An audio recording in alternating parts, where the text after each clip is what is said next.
Assalamualaikum warahmatullahi wabarakatuh. Saya Hendra Fernando.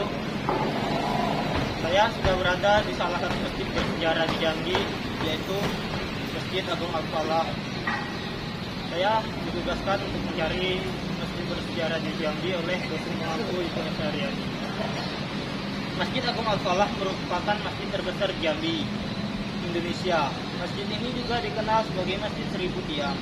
Meskipun jumlah tiangnya hanya 256 buah, lokasi di mana Masjid Agung ini berdiri dulunya merupakan pusat kerajaan Melayu Jambi.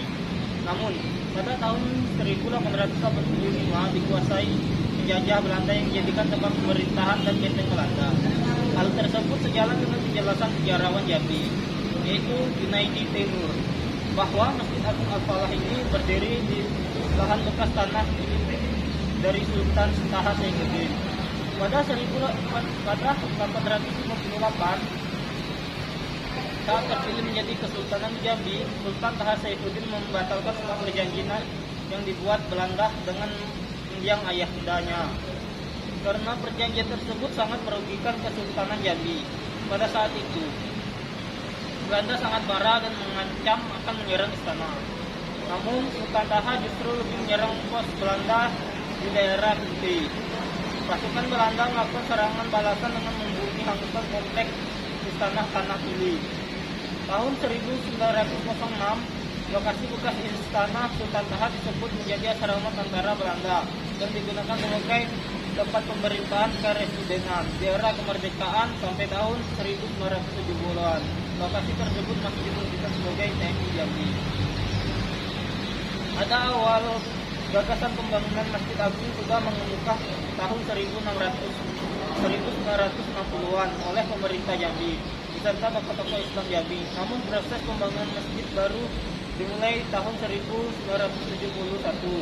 Para alim ulama dan tokoh-tokoh Jambi diantaranya M.O. Bafadal, Haji Hanafi, Nurdin Hamzah, dan Gubernur saat itu Tambunan atau Nur Atma Dibrata sepakat untuk membangun Masjid Agung di lokasi tersebut dan merelokasi asrama TNI. Salah satu alasan utama masjid yang dibangun di lokasi bersejarah tersebut adalah mengacu pada lambang Jambi yang terdapat gambar masjid. Masjid Agung Al-Falah diresmikan penggunanya oleh Presiden Soeharto pada tanggal 29 September 1980. Masjid Agung Al-Falah Kota Jambi dibangun lengkap dengan kubah besar dan menara yang menjulang. Keseluruhan bangunan masjid menggunakan material beton bertulang. Bila dipandang sekilas, lalu jajaran tiang-tiang masjid berwarna putih yang ramping di masjid ini memiliki kemiripan dengan tiang-tiang Masjid Agung Kota Roma, Italia, yang dibangun lebih belakangan dibanding dengan Masjid Agung Al-Falah di Jambi ini. Terima kasih.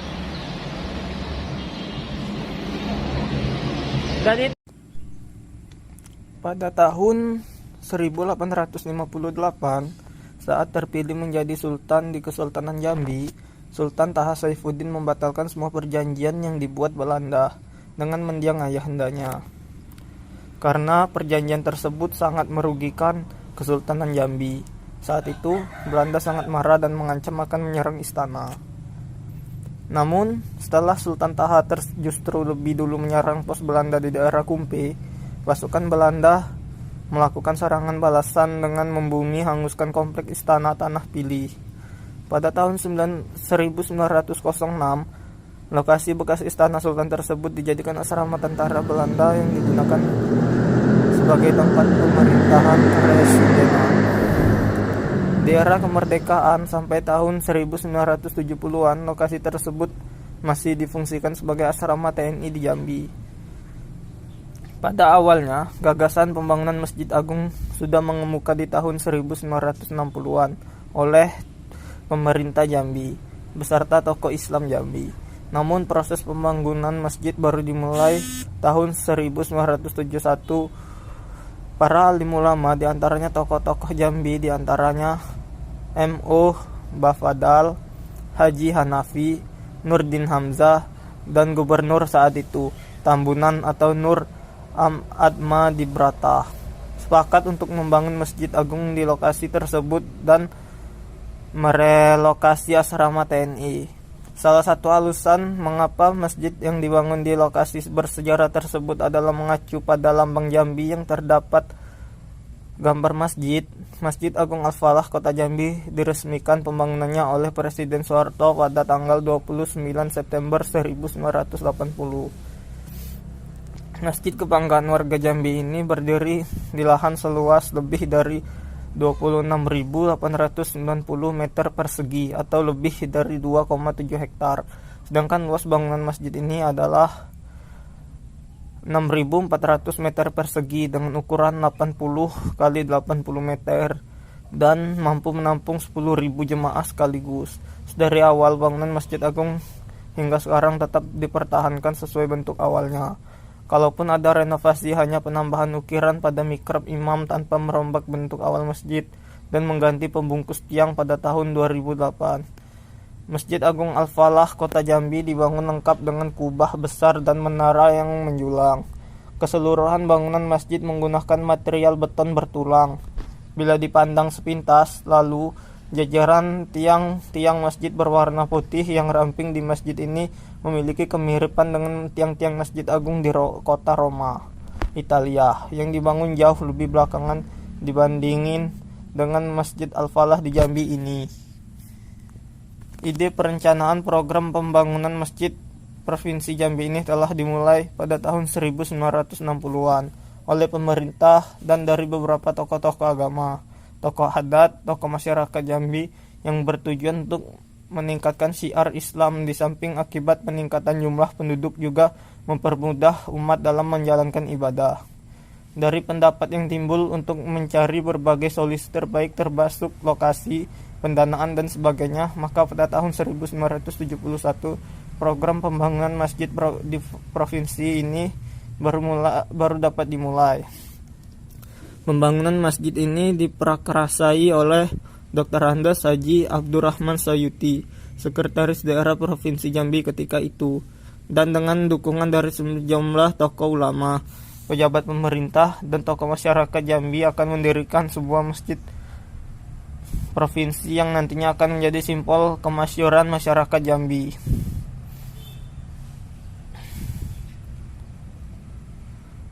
Para tokoh tersebut antara lain Profesor Syekh Haji M.U. Bafadal, Profesor Dr. Haji Khatib Huzuain, Profesor Dr. Haji Sulaiman Abdullah, Tuan Guru Haji Abdul Qadir Ibrahim, Tuan Guru Haji Saman Muhi, Tuan Guru Haji Nurdin Abdul Ghani, Tuan Guru Muhammad Daud atau Al-Hafiz, Tuan Guru Haji M. Jadawi, Tuan Guru Haji Muhammad Yusuf Dahali, Tuan Guru Haji Muhammad Zuhdito, Tuan Guru Haji Said Magwi, Dr. Andes Haji Hasib Kalimuddin Syam, Tuan Guru Haji Majid Ghaffar, Haji Abdurrahman Sayuti, Tuan Guru Haji Abdul Qadir Arifin, dan lain-lainnya. Usulan pembangunan masjid ini disampaikan kepada Gubernur KDH tingkat 1 Provinsi Jambi, RM Nur Atma Dibrata, sekaligus dimohon kepada beliau dapat meminta kembali tanah yang bersejarah, yaitu tanah pilih Kesultanan Jambi pada tahun 1885 dikuasai oleh Belanda agar dijadikan lokasi pembangunan masjid provinsi. Tanah tersebut pernah dijadikan pusat pemerintahan Belanda atau benteng Belanda. Setelah kemerdekaan Republik Indonesia dari penjajahan Belanda, lokasi benteng tersebut dikuasai oleh pihak Korem 042 atau Garuda Putih. Selanjutnya, Gubernur melalui Sekretaris Daerah menghubungi Panglima Kodam II Sriwijaya di Palembang untuk meminta kembali tanah tersebut sebagai lokasi pembangunan masjid.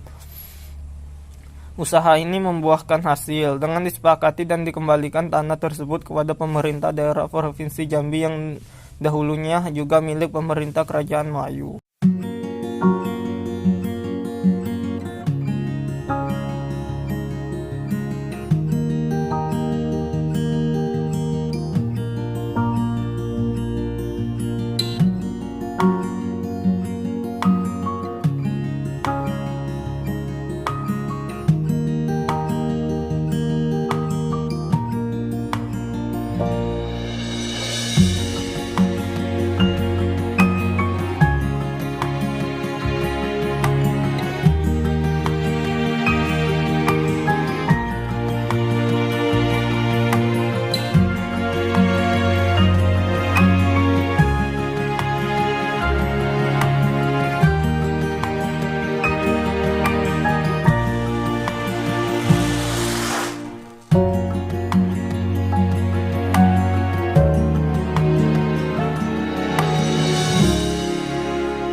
3. Jajaran ratusan tiang di Masjid Al-Falah ini terbagi dua bentuk. Bentuk pertama merupakan tiang-tiang langsung berwarna putih dengan 3 sulur ke atas menyangga sekeliling atap masjid sebelah luar. Dan bentuk tiang kedua berupa tiang silinder berbalut tembaga menopang struktur kubah di area tengah bangunan masjid. Penggunaan material tembaga untuk menutup tiang silinder ini memberikan kesan antik namun megah pada interior Masjid Al-Falah. Dirancang sebagai bangunan terbuka tanpa pintu dan jendela, benar-benar sejalan dengan nama masjid ini.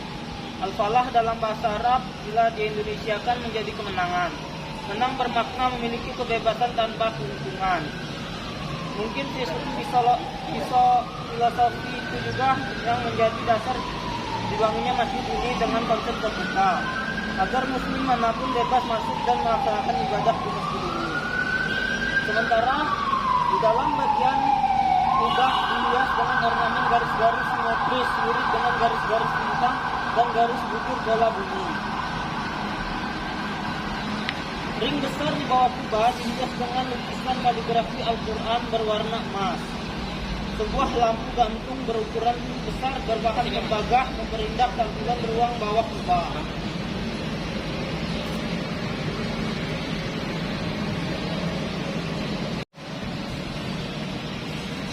Sekian dari saya. Wassalamualaikum warahmatullahi wabarakatuh.